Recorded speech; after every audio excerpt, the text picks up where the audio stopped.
Indonesia's water problems affect every facet of our life, whether it seems like there isn't enough water or there's too much of it.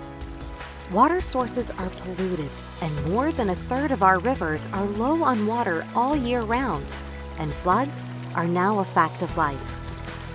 These problems seem separate, but they're all connected. Without sanitation, sewage is polluting our water sources. That makes it hard for water utilities to provide piped water for everyone. So people and businesses pump deep groundwater, using so much of it that the ground has begun to sink.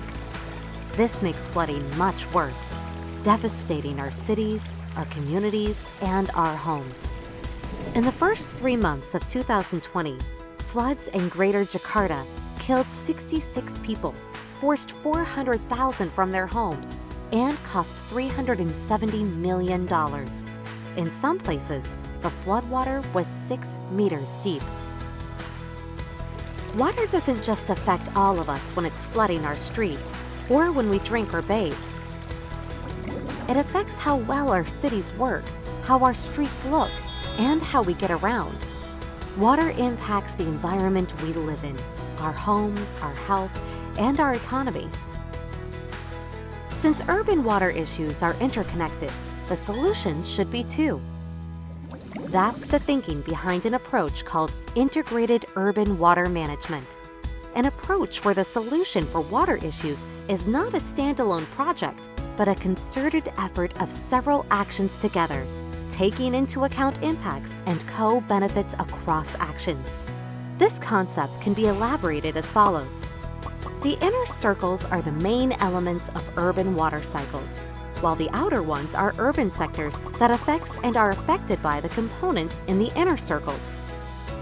Coordinated planning of these elements and cooperation can optimize investments and bring about benefits for the community and environment.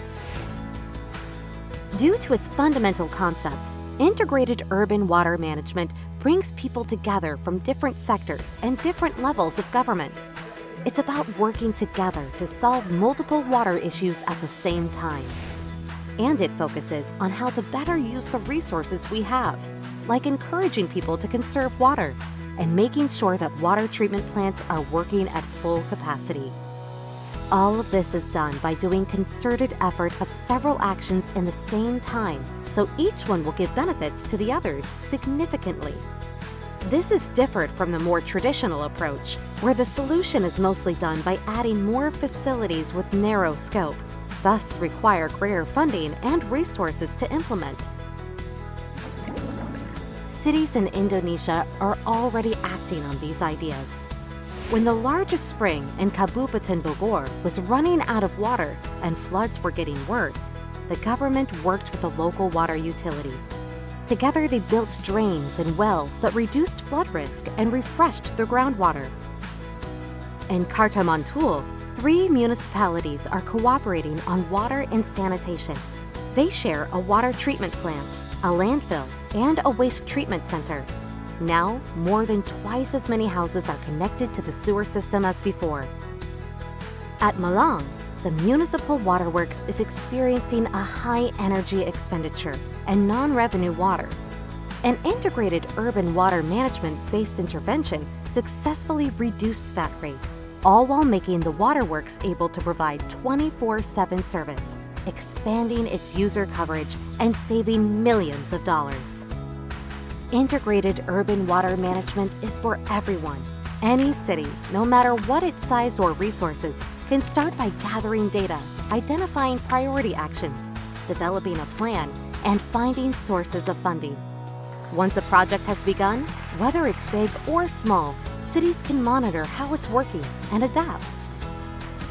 Integrated urban water management can help cities avoid economic losses.